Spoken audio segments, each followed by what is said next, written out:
Praise the lord. దేవుని ఉన్నతమైన నామమునకు మహిమ కలుగునుగాక. ప్రభు నామమున మీ అందరికీ హృదయపూర్వక వందనాలు. ఈ ఉదయకాలము దేవుని వాక్యాన్ని విందాం. అపోస్తుల కార్యములు 3వ అధ్యాయము 8వ వచనము. వాడు దిగ్గున లేచి నిలిచి నడిచెను, నడుచుచు గంతులు వేయుచు దేవుణ్ణి స్తుతించుచు వారితో కూడా దేవాలయంలోనికి వెళ్ళెను. ప్రియమైనవారలారా, ఇక్కడ పగలు 3 గంటలకు ప్రార్థన జరుగుతున్న సమయంలో పేతురు, యోహానులు శృంగారమును దేవాలయానికి వెళ్ళారు. అక్కడ కుంటివాడైన ఒక వ్యక్తి పుట్టుకతో ఆ బిడ్డ కుంటివాడిగా ఉన్నాడు.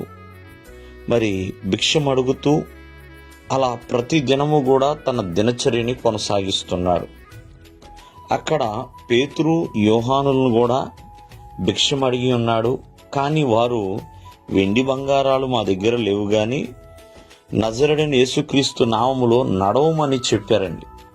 వెంటనే అతను లేచాడు, చక్కగా నిలిచాడు, నడిచాడు.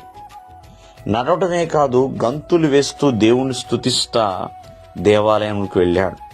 అంటే ఇతను ఎప్పుడైతే తనకి కాళ్ళు వచ్చినాయో, ప్రియమైన వారలారా, కాళ్ళు వచ్చిన తర్వాత చేసిన పని గంతులు వేయటం, దేవుణ్ణి స్తుతించటం, దేవుని సన్నిధిలోకి వెళ్ళటం.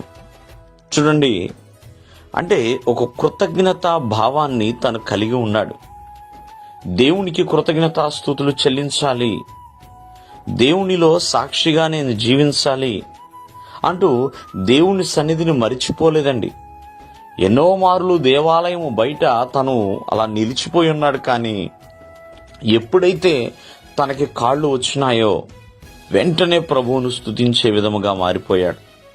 కావున ఈ భూమి మీద మనము బ్రతికి ఉన్నప్పుడే కృతజ్ఞతాస్తుతులు చెల్లించాలి.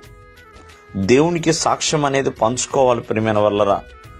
ఎందుకంటే ఆయన స్వస్థపరచువాడు, బాగు చేయవాడు, ఎన్నో దీవెనలతో నింపువాడండి. కావున దేవుని గురించి మనం సాక్ష్యం చెప్తే దేవుడు కూడా మన గురించి సాక్ష్యం చెప్తాడండి. ఎలాగంటే, విస్తారముగా ఆమె నన్ను ప్రేమించింది అని పాపాత్మురాలైన స్త్రీ గురించి దేవుడు సాక్ష్యం చెప్పాడు. ఆమెకు విస్తారముగా నన్ను ప్రేమించింది కాబట్టే విస్తారమైన పాపాలు క్షమించబడ్డాయని. కనాను స్త్రీ యొక్క విశ్వాసము గొప్పదని దేవుడు సాక్ష్యం చెప్పాడు. భక్తుడైన యోబు గురించి కూడా భూమి మీద అతని వంటి వాడు ఎవరూ లేరు అని సాక్ష్యం చెప్పాడు దేవుడు.